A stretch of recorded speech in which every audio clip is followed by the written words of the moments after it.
All right, well, welcome everybody to today's webinar. I'm really excited about being here because, as those of you who know me, I just love EFT and I love sharing it.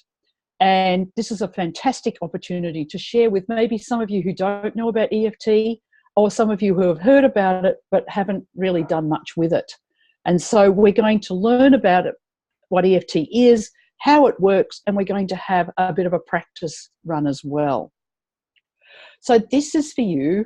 Oops, technical problem number one. Okay, so this is for you if you're an online entrepreneur who wants to have a successful business, but no matter what you do, it feels like you're hitting your own personal glass ceiling.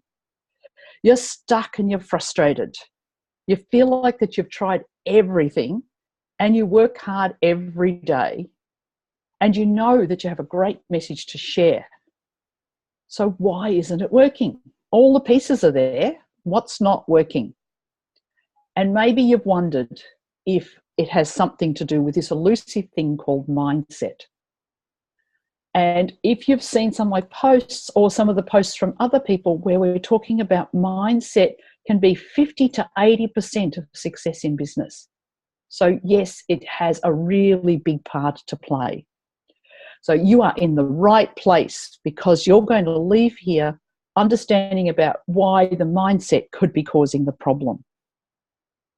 So just a little bit about me. I've always felt a strong calling to help people. And when I finished school, I went off to uni to study science because I was going to solve the world's pollution, lead poisoning pollution that was coming from petrol. That was my big goal. It was a big problem when I was at uni, and I know that's probably showing my age because some of you would be going, what's lead in petrol? But it was a really big problem. But I got sidetracked and had children instead.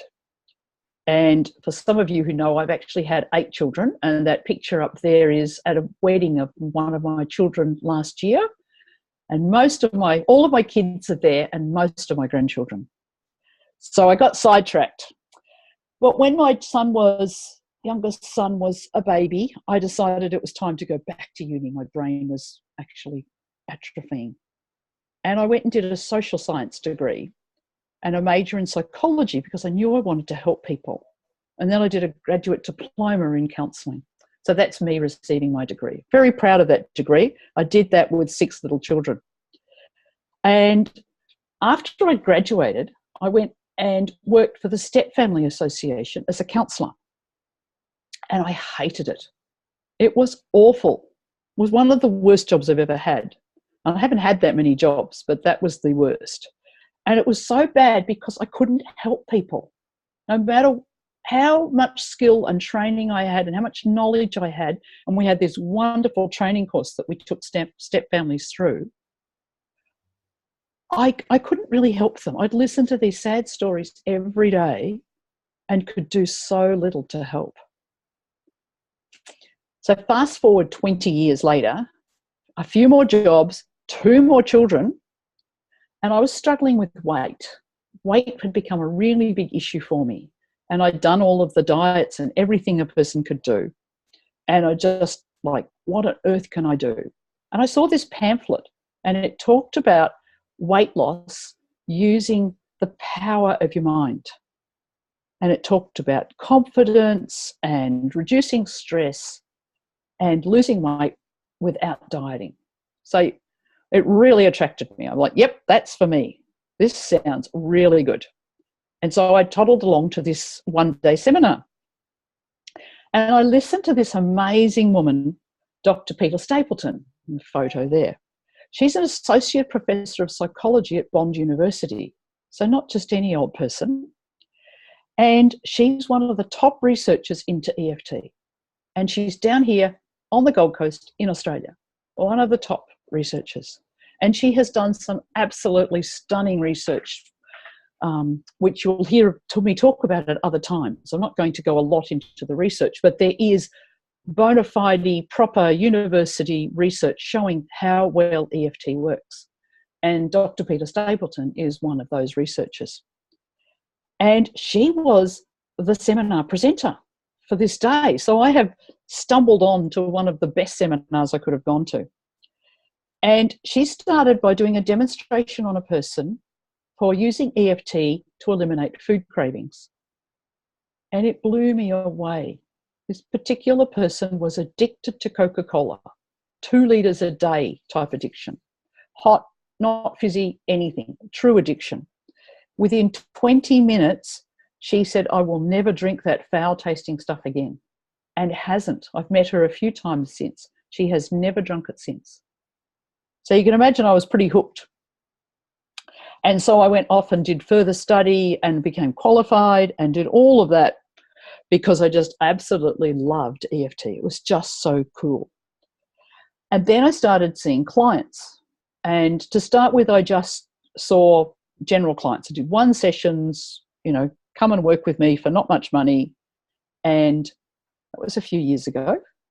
And this one client came and she was having massive problems with her stepdaughter.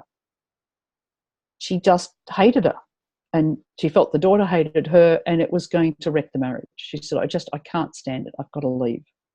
We did the 1 tapping session. 1 tapping session. And at the end of that session, she said, I just love that child. She's just a little child that just needs her dad's love. And it's like, it was a miracle of change of attitude that she had from that 1 tapping session. And the change came about because we tapped on her relationship with her father and her feeling that her father didn't love her and care for her. We fixed that problem, we reset the brain, and suddenly she sees the issue as it is now. You think of all those years of counselling that people go to, 1 session by a brand new tapping person fixed the problem. So I was really hooked, as you can imagine. So today, what is this thing called EFT and how is it going to help with money? So I've talked about weight and I've talked about relationships, and yet this webinar's about money. So how are we going to do that? Well, I want to tell you a little story about, these are 3 of my little grandsons. I've got another grandson since then and another one on the way. So these are 3 little cuties. But think of yourself when you were little and you thought the world was wonderful. You can just see how these guys are just so happy and in love. But things didn't always go according to plan. And your needs were not always met. And people said things that hurt you. And even if you've had the most wonderful family, things were said. So your mum might have said to you, go away and stop bothering me. Now, as a mother, I have certainly said that to my kids. Even when you're the best mother in the world, there are days where you just like, leave me alone. Because the mother doesn't mean get lost. She might say get lost, but she didn't really mean it. But what is this little brain doing? When we hear those statements, we make a decision. And we don't sit there and go, oh, my mother's didn't have much sleep last night because I got up and cried all night. And now she's really tired and she's just venting. We don't make that decision. That's an adult thought. The little kid goes, no one wants me. I'm unlovable. I can't get my needs met. And we made decisions at that time with those belief systems. And our decision might be that we need to keep safe. We need to do things to keep us protected. And they're good strategies, especially if you grew up in a family that was not such a good family, where there was some abuse or whether there was lots of yelling. You made decisions of how you were going to keep safe. And they were good decisions. They were brilliant decisions when you're like this little cheeky 3-year-old here, his tongue out. Great decisions to make to keep safe and protected and fed and looked after. And I've talked with some people who had some very abusive childhoods. And I always say to them, you made the best decisions you could at the time because you're here, you're alive, you've survived. They were good decisions. The problem is we take those decisions that we made at that time into our adulthood. This is me with my family. When I was little, I'm the little head in between my 2 parents there. So with my 2 younger brothers. And my brother, being held by my father, he would now be diagnosed as ADHD. He was a really difficult child, and he's been a very difficult adult as well. He was, and my mother was absolutely beside herself. My father would come home and she would hand him the baby and say, "Here, have him." Now, I was just 2 years older than him. And I did ask my dad one day, I said, "What about me? What happened? My mum was fed up with him and handed the baby to you. What about me?" And he actually said it. He said, "Oh, you were fine. You were sitting in the corner playing happily." And you go, wow, you actually said it, because that's my memory, is that I was left alone in the corner to play by myself. And my poor mum struggled to cope with my two younger brothers and her own demons, and she ended up as an alcoholic and had lots of her own demons. But I thought, if I become perfect, if I do everything right, if I become the best child and get straight A's at school and do everything I can, then they'll notice me. Then they'll love me. Instead, it was, Kay is so good, we don't have to worry about her. It's like, great. And so my decision that I made at that time, I'm not lovable, I'm unwanted, and I don't belong. And I actually think you can see that in that face. I don't feel loved. The problem, of course, what happens if you don't address those issues as you go into adulthood? And I carried those feelings into adulthood. I had a baby at 18 and the father left me with no parental support. I married someone else and had more children, but I never felt loved or wanted. And all the counselling in the world won't solve the decision that I made at 3 years of age that said, I'm not lovable. No one wants me. When I went to the seminar and learnt tapping, I started tapping on all the pains and struggles from my life. And they left. All those pains that I had carried for those 50 plus years changed. And I changed. And my current husband said to me after about a year of tapping, he said, I don't know what you're doing, but keep doing it because you're so much nicer. I no longer had to fight the world to be seen. So you need to address those decisions that you made when you were a child. And that works whether it's for relationships, for your weight, or whether it's your business. And you can imagine struggling in business if you have to be perfect. You have to get it right every time, where you think you'll never be good enough, or who's going to listen to me. So have you said any of these things? No matter how hard I try, nothing works out for me. Nothing I do is good enough. So what I'd like you to do now is think of things that you've said about this. What statements have you grown up with that are getting in the way now?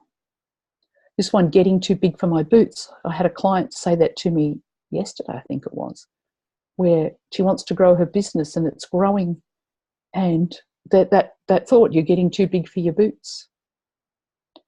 So what sort of things are you saying, or do you remember being said to you? Money doesn't grow on trees is a really good one, darling. I actually wrote a blog about that, was it last week or the week before? What does money doesn't grow on trees actually mean? And it's a really good statement to pull apart, because what they're really saying is a scarcity mindset. Relaxation is expensive. Yes.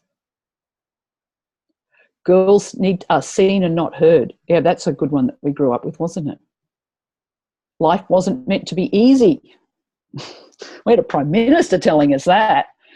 That's like wonderful, isn't it? Yeah. I have to pay attention to money all the time or it won't happen. So think about that if you grew up in a family that maybe had a business and it went broke. What did you learn about business from that? Think about your parents always fighting about money. And what did you learn about money from that? All of these things. Yeah. So your dad went broke. So you're watching someone, they go into business, they, obviously excited and everything, and then they go bankrupt.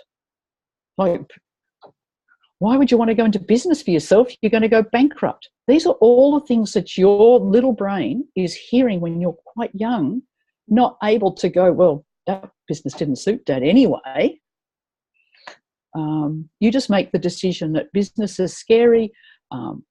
Wealthy people are mean-minded. Don't put all your eggs into one basket. These are all things you heard and grew up with, and you believe because you put them into the little brain, and the little child's brain didn't have the ability to discern what was right and wrong. It just believed.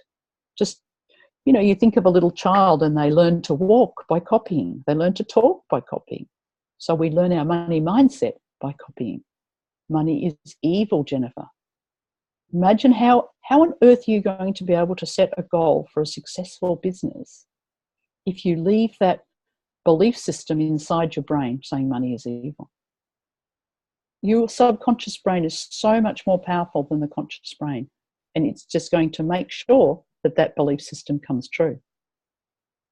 Save for a rainy day. That's right. You think, well, it's raining today. It's pouring out here, so I better spend it today. Is that right? Don't put all your eggs in one basket. You can't make money being from an artist. That's right. We hear that one, don't we? You want to study art or drama or music at school. It's like, well, you better go do some real subjects too, because how on earth are you going to make money from being an artist? All of these things are things that we learnt as children, and they've gone into our subconscious brain. And so our thoughts, these thoughts that other people have put there, because we've watched our parents go broke, we've watched our parents argue about money, we've watched them stress about money. So these thoughts became the words. The words like money is evil or wealthy people are mean-minded.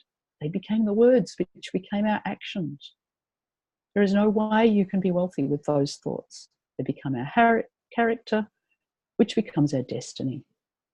It is so powerful, and it all starts with those thoughts. And most of those thoughts are in our subconscious mind.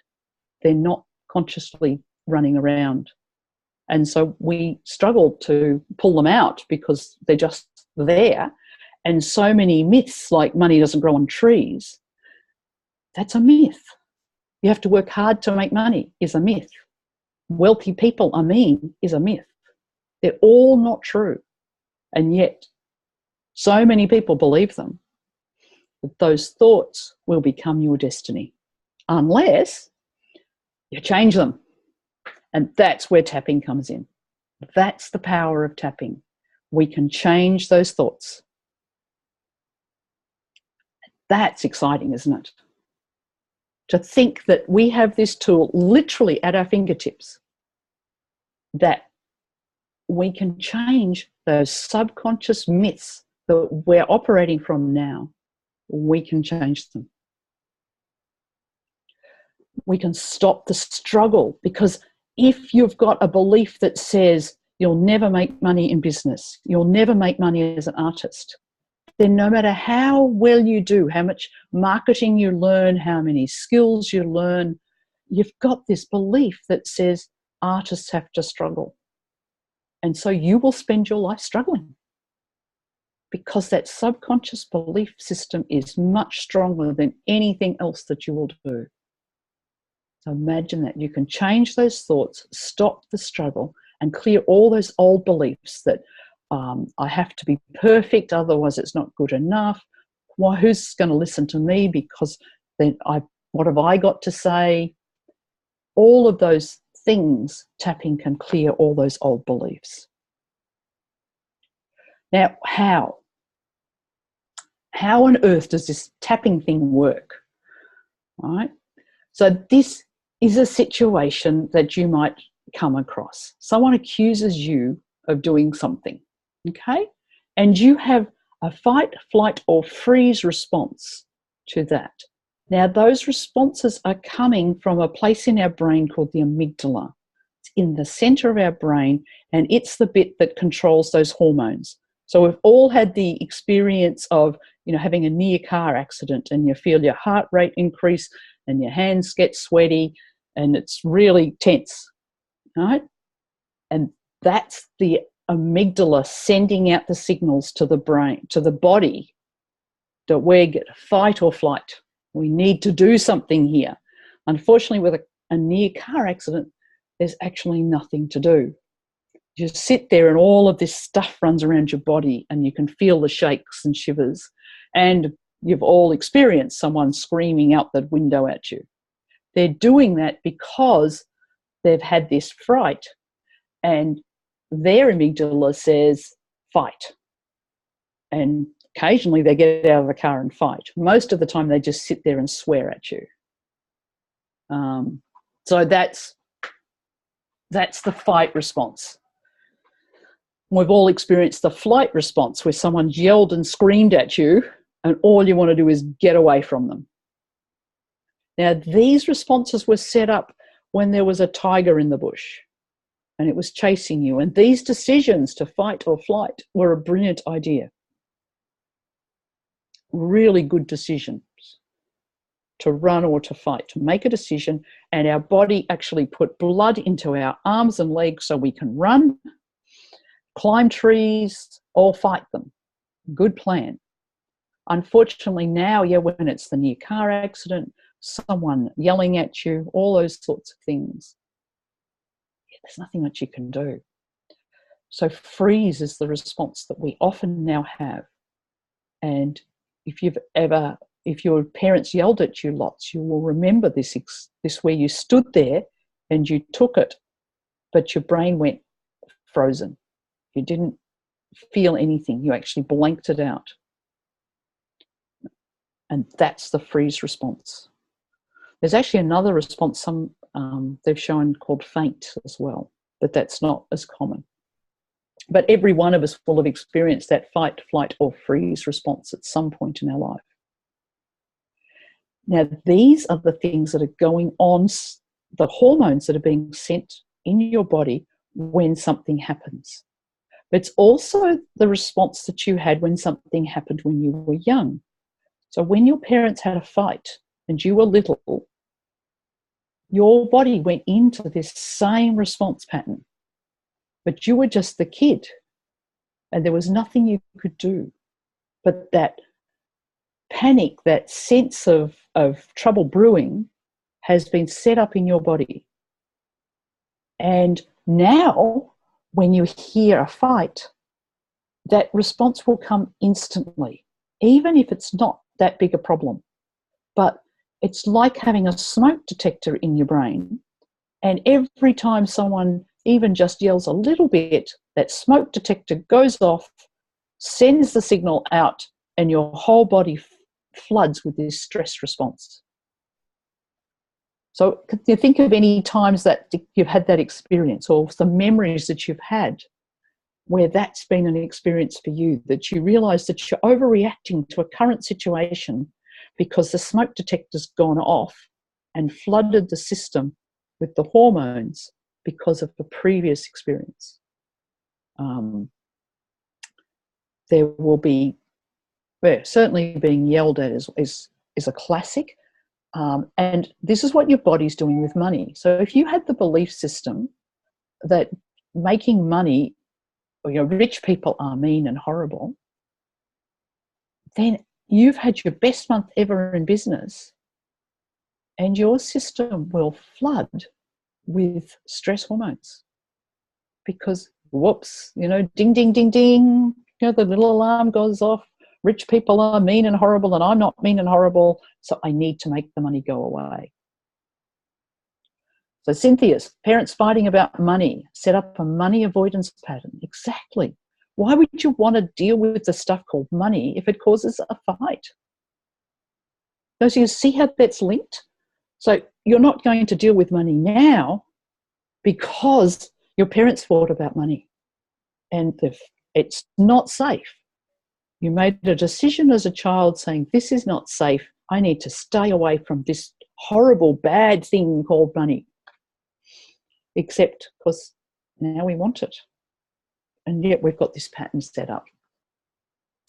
Always hated conflict. And it's, we all hated our parents fighting. We might not, maybe they only just had normal fights, but it set up that stress response in our body. I still have that racing heart. So we can overcome it. We can put their conscious brain on top and say, it's okay, I can do this, it's all right. But what I'm suggesting with tapping is that we can actually get rid of the racing heart in the first place. And there's a very common saying, feel the fear and do it anyway. Imagine if you actually didn't feel the fear. You go, I'm going to give a talk in public, and you feel the fear, and of course that statement says, well, feel the fear and do it anyway, go give a talk. But let's tap and not feel the fear, so you can get up on stage with confidence and clarity and enthusiasm, and that comes across so much better than pushing through fear.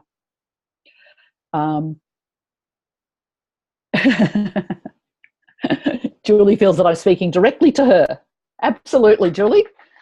You're my ideal client, and I've got you in mind, and many others like you, because we all grew up with these things happening. So whether your childhood was reasonably good or whether it was actually really awful, we still grew up with a lot of this stuff. In Australia, we all grow up with this, you have to work hard to make money. It's just so pervasive. Your parents probably didn't even need to say it to you. Your school teachers said it to you. Society says it to you. Everybody's telling you, you have to work hard to make money. And then you hire a business coach like Tash Corbin, and she says, let's just work 20 hours a week and make $1 million business. And your brain just, that little smoke detector just goes beep, beep, beep, beep, beep, beep. There is no way that I can make $1 million business. First off, because like millionaires are crooks anyway. Like, how can I do that in a spirit of ethics and soul-centered way? And I'd have to work so hard. I'd work my, fingers to the bone. And so you hear someone say it, but there's no way you can do it. And what I'm suggesting is that you can. That learning this skill of tapping can bring these dreams that you've got to fruition. So if your dream is $1 million business, tap away all of those sayings that say, it's not possible, millionaires are crooks anyway, I'd have to turn into a mean person, I'd have to sell my soul to do it. All of those thoughts that come up with the idea of you having $1 million business. Imagine changing those thoughts to, why not me? I can do this. I'm a pretty smart person. I've got some good talents and skills that people need. Maybe I can do this. Okay.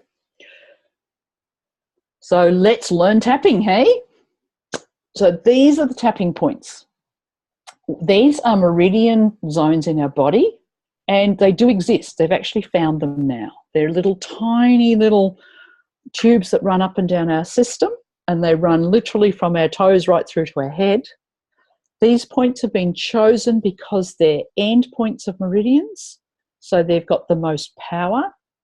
And in the olden days with tapping, they had different points. Some were for anger, some frustration, some sadness, all of the different emotions, and they would do different points. Then they discovered that when you're angry, you're also sad and frustrated and hurting anyway. So let's do all of the points. And so we have a little routine that we do.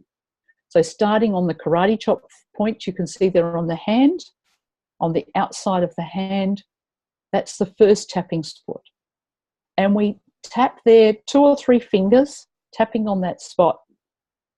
And that's what we do, what's called the setup statement. So we're going to tell the brain that even though I have this problem and I'm feeling really upset about it, then we say, I love and accept how I feel. I love and accept myself and how I feel. I love and accept this problem.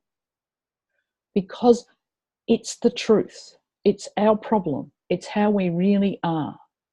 So we're going to actually accept that this is the reality for us right now. And by saying that, it's sending a message to the brain, I accept myself as I am. And that's really powerful. Imagine if we could truly love ourselves just as we are. And the message we're sending to that little smoke detector in our brain is, it's okay, I've got this. Don't have to worry. And it's a powerful spot. And sometimes people have their clearing just by tapping on that karate chop point and saying that, because it's sending that message to the system. It's okay, I've got this. It's very powerful.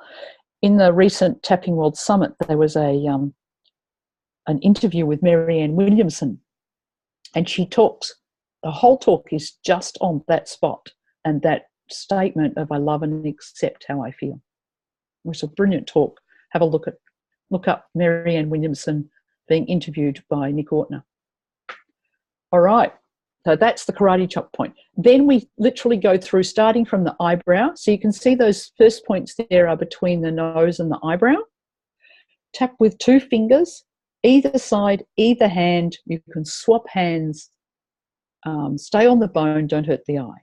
Okay? And the same with that one beside the eye. They're calling side of the eye there. So just on the bone, beside the bone, outside of the eye. And then under the eye, right in the center, on the bone. So not on the soft bit of the eye, on the bone. Under the eye, under the nose is literally sort of above that top lip. Now the next spot they call the chin spot, but it's not actually the chin, it's the crease under the lip. So don't think about the chin lower down, think about the crease under the lip. The collarbone spots. So, you can feel those collarbones, and you go into the little knobbly bits in the middle and go out about 2 centimetres and down about 2 centimetres, and you'll find that collarbone spot. If you feel around there, you might feel that it's a bit sore or tense, but it doesn't have to be. Then the underarm spot, for the women, you literally follow your bra strap across, right under the armpit, and just on the top of the bra there. And again, I actually find that spot quite sore. It doesn't have to be. These spots can be sore because it's blocked energy. It's part of these meridian channels that are blocked. And so tapping is going to help unblock them. It's the same as the acupuncture. And sorry, we're going to start the video in a sec. So it's the same as the acupuncture points. And so they can be blocked and be sore. And then the very last spot is on the very top of the head. Okay, so what we're going to do today is we're going to tap on stress. Because I figure most of us have got some level of stress. So what I want you to do is take a deep breath. And here I am, I'm on screen now so you can see me. And so as we tap, you can follow along with me, and I will do those tapping spots. So if you're not sure where they are, that's okay, just follow with me. And we're going to say what I say and tap where I tap. So start with, let's feel how stressed our body feels. So take a deep breath, really one of those deep abdominal breaths, and see if you can expand the lungs as well. Take a deep breath and let it out. Now, did you feel that was a full breath, or did you feel some tightness in your chest?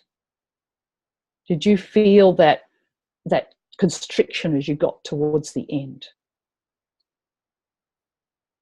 A bit tight, yeah. What I want you to do is give it a number. So number 1 being completely relaxed. You could take a massive big breath and had no problems. 10 being you can hardly breathe at all. So what I want you to do is have that breath again. Oh, and I just feel that right at the end there. I can feel it really pulling on those ribs and back. So what numbers have you got? Took my glasses off now, can't see. Oh, got some very relaxed people here, huh? Darlene only a 1 and Jenny a 2. Good. Okay. Breathing's a really good indication of tension because, as we've all experienced, when you have that near car accident or some, fighting or whatever, you can feel the breathing really. And that's part of that stress response of the body. So the more stressed you are, the harder the breathing. So Julie's my only stressed person so far. Everybody else is feeling really cool. Okay. You all did get it that 1 and 2 is relaxed and 10 is the stressed. Okay. Terrific. I'm glad you're all feeling stressed. Let's unstressed. Let's see what it can feel like. Let's tap it anyway. Okay. So we're going to start. So Sharon's saying, yep, all unstressed. Must be just listening to my voice and you've all relaxed. All right. So we're going to start on the side of our hand. And obviously I've just used breathing as an example.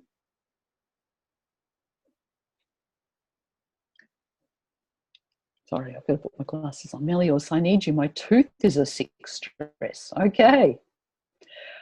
So this is actually we haven't actually talked about pain, because I've done so many other issues.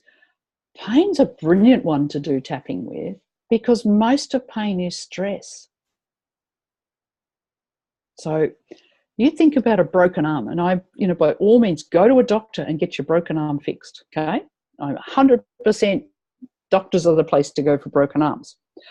But think about, you broke your arm because you tripped over something, so you're really annoyed. You're annoyed with the person who put that thing there. You're annoyed because you can't do things that you want to do. You're struggling to sleep because of the pain in your arm. All of those things are stresses, and all of those are what you can tap on. And they're saying that something like 80% of pain is stress, which is amazing, isn't it? And I think I read something yesterday, I think it was from the Health Fund, saying that nearly all visits to the doctors are through stress. So you're a specific, unique group if you've got very low stress. Okay. So think about that breathing, and let's tap, and all the stress that you've got in whatever, if it's the tooth or it's pain or relationships or your business, all of those things that are causing you stress. Okay? Feel into that stress, and then tapping on the side of the hand, we're going to say, even though I feel all of this stress in my system, and my breathing is constricted, I can feel it in my head and my shoulders. But I love and accept this is how I feel. So even though I've got all this stress in my system, even though I feel all this tightness in my chest, even though I can feel this pain in my back, that's real, by the way, I can feel this pain in my back, I love and accept how I feel. Even though I feel stressed all over, and I don't see how I can ever make the money in my business that I dream of, I love and accept myself just as I am. Okay, now we're just going to work through those tapping spots. So remember the first one, there we go, there's the tapping spots. So starting there between the eyebrow one, feel that, all that stress. Beside the eye, all the stress in my body. Under the eye, I feel so stressed. Under the nose, all this stress in my body. And the chin point, remember the crease, all this stress. And then this collarbone spot, all this stress in my body, under the arm, all the tightness in my chest, on top of the head, all of this stress all over my system. Okay, so it's just one little round there. What we're going to do is take a deep breath. And can you feel a change in how much you can breathe in and out? I'm going to have a drink of water. Water is really good for us, as you all know, but it's really good because we're actually working on the stress that's in our cells. And as we all know, the stress is, the cells are made of water, so it's important. And yeah, let me know how you're feeling just from that one little round. Okay, Sharon's saying that the tooth pain's gone up. Now, this is a really important point in tapping. Sometimes those numbers will go up and they will feel worse. And you'll think, this tapping thing doesn't work, I feel worse.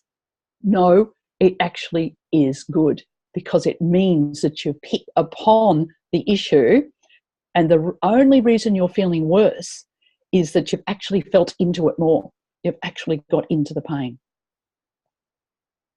Okay, and so Julie's also feeling like it's got worse. It really isn't that it's got worse, you've just noticed it. You've just become aware of it, and it stirred it. Well, stirred it up's the wrong word, but yeah, your mind is now aware of that. That's how stressed you're feeling. Okay, a few people saying they're tired. Yes, it is, because it's emotion. We're moving emotion. Feeling more relaxed, of course, is ideal. That's fantastic. Now, we've just done one round and already a number of people are feeling relaxed. Oh, Jenny, talking about yawning. Yes, yawning is that releasing of tension. Yawning is perfect symptom. So it's not actually yawning from tiredness, it's yawning from releasing that tension. Let's do another round, especially for the people who went up. All right? So we don't have to start here again because it's the same issue. So let's do some more, feeling where those pains are. So let's do that. Toothache has got worse. That backache I can feel now. All that tension in my system. I didn't realise how much tension I had. So much tension in my system. It's really hurting my shoulders. In my back, I feel all of this stress. All of this tension in my system. Let's do that again. This pain in my tooth. The pain in my shoulders. The pain in my back. All this tension. All this stress that I carry with me all the time. I'm willing to let it go. I don't want it anymore.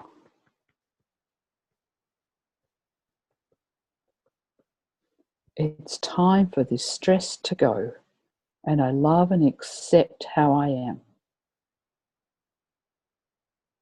Okay. So again, nice deep breath. Oh, yes. Can you feel those lungs filling up with air now?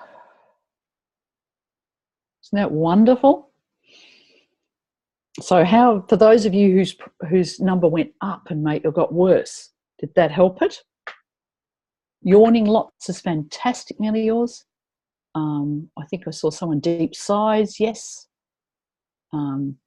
All of those are fantastic. Lots of yawning. Yawning is a really good stress relief. Fantastic. That's exciting, everybody. So is some numbers gone down now, especially those whose numbers have gone up?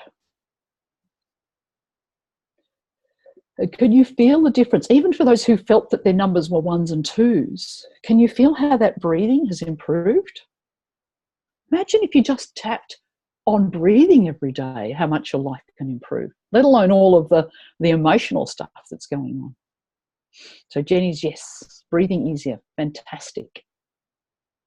Absolutely fantastic. So that was our little tapping experiment. So any questions anybody's got, love for you to ask me some questions. Julie, shoulder tension's much lower. And I nearly always cry when I tap. Crying's good. Crying's a great stress relief as well. And some people obviously cry more than others. So Maria, with a question, how many cycles usually to be done? Well, as you saw, we did one cycle there with people who had never done it before, and they were already getting changes. Then we did 2 more cycles and we got a whole bunch more changes. So it's not something that we have to do for an hour, depending obviously on your issue and how much time you've got. But, 10 minutes a day is a brilliant amount of time. And you'll find that if you allocated a few minutes every day to doing it, you would be surprised at all of the issues and all of the stresses that your body's been holding, how many of those would go.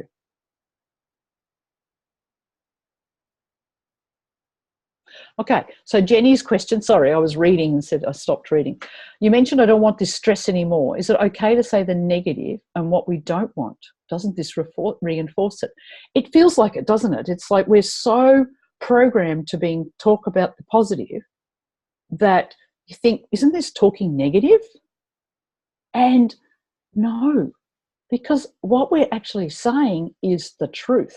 These are actually the thoughts that are in our brains now. This is what's running around in our system all the time.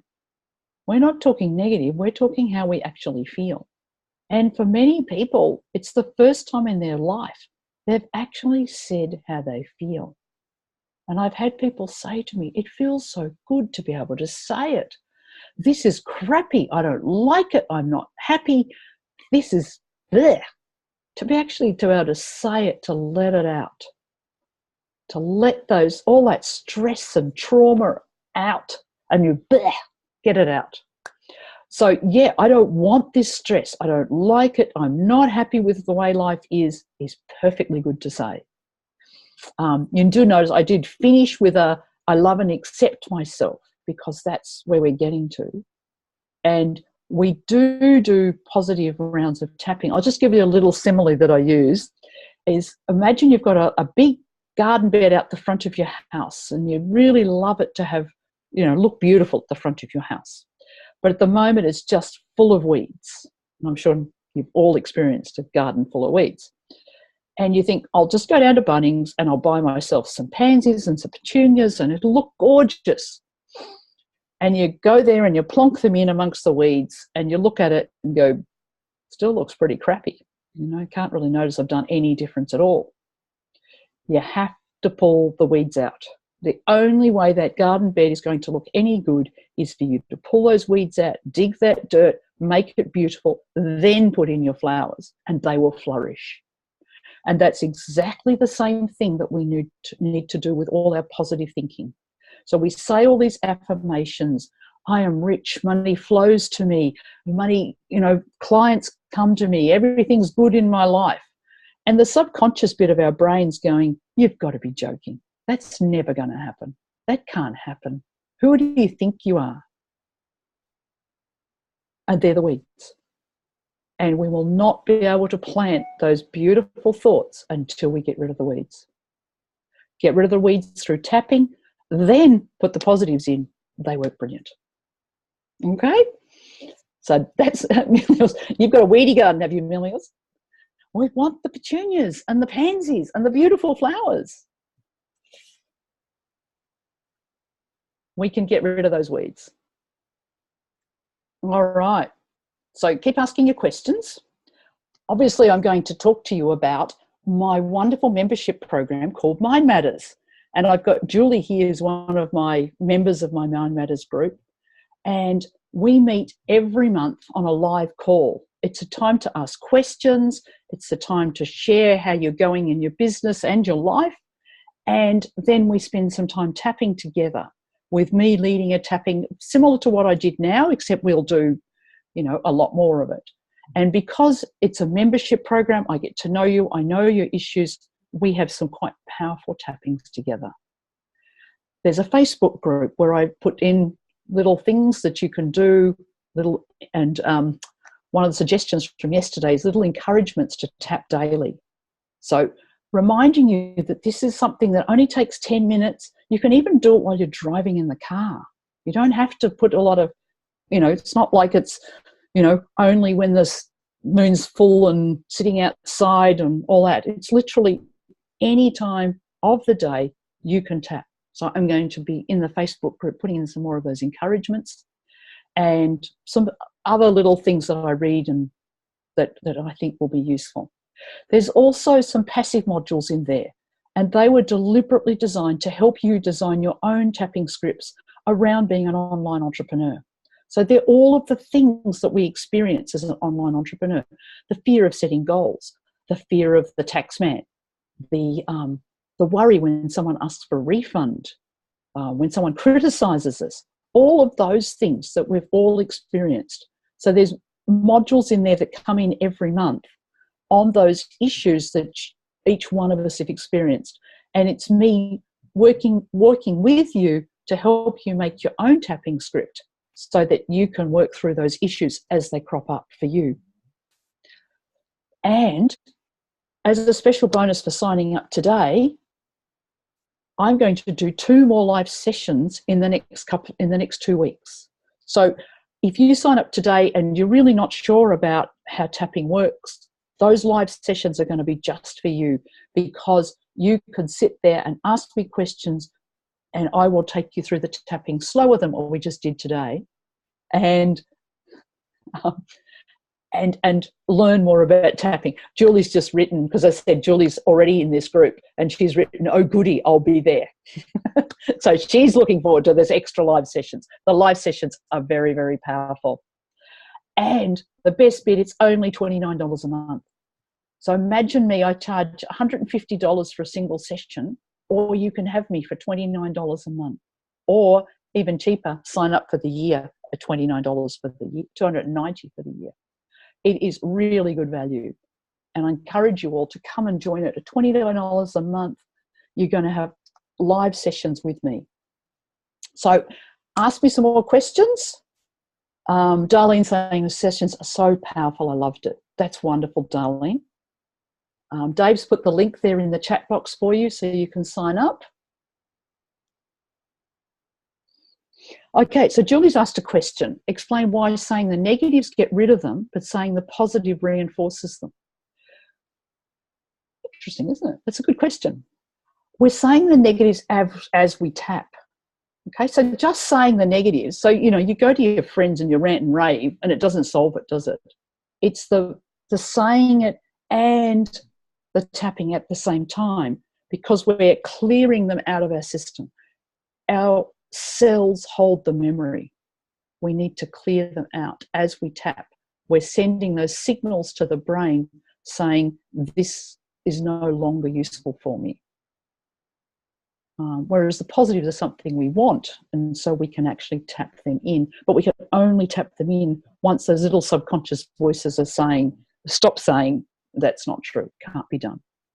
But it's the tapping and the saying the negatives. You actually need both. And they've done research to show that just tapping by itself isn't all that powerful. It helps a little bit, but not as much as tapping and talking. And we all know talking by itself doesn't actually do it. So you need both. That's why. I think someone's asked it, do we need to speak out loud? Yes and no. I think out loud, again, it really helps you to get it out. Get those words out, get those feelings out.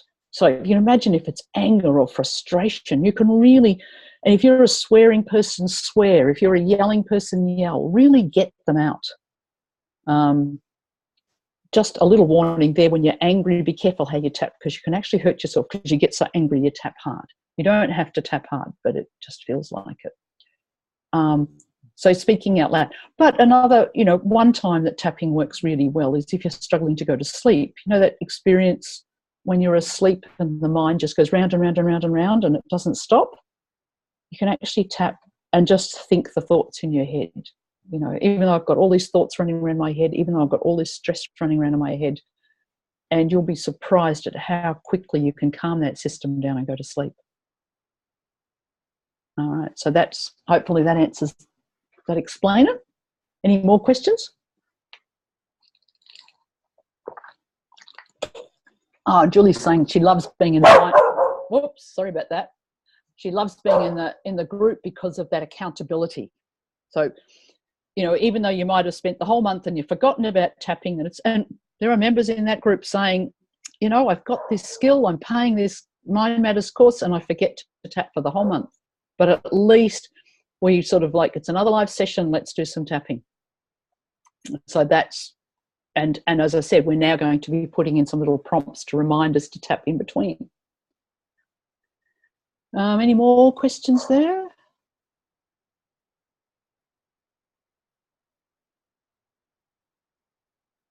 Yeah. So Julie's saying, yeah, she likes it, that whole tapping's so useful. And people say, we often hear about, snake oil, it's good for everything. Well, how on earth can tapping be good for everything? It's not that, it's sort of a be all and end all of everything, obviously, but because stress is such a big part of our life, because we do have these negative thoughts running around us in our brain, because we have so many things that have been programmed when we were younger telling us we're not good enough, that we can't do it. Who do we think we are? That's why tapping seems to work for so many things. Because if you had a program in there that said, who do you think you are? That's going to show up in your relationships. It's going to show up in your business. It's going to show up in so many ways in your life. We tap it away, and all those areas of your life will improve. There's no way you can tap on one thing and not have other parts of your life improve. It's just not possible. And as I started I originally went to learn tapping for weight, and weight is a part of all of this. Weight is an emotional issue. It's very little to do with diet and exercise. All right, all good. Thanks from Sharon. Great. Any other questions? All right, so Dave's put the link there to the Mind Matters. If you'd really like to come and do more tapping with me, that's the best way to go. It's been wonderful talking to you. Thank you for coming today, and I look forward to catching up with many more of you in the future. Ask me more questions whenever you like. Thanks, everybody. Bye.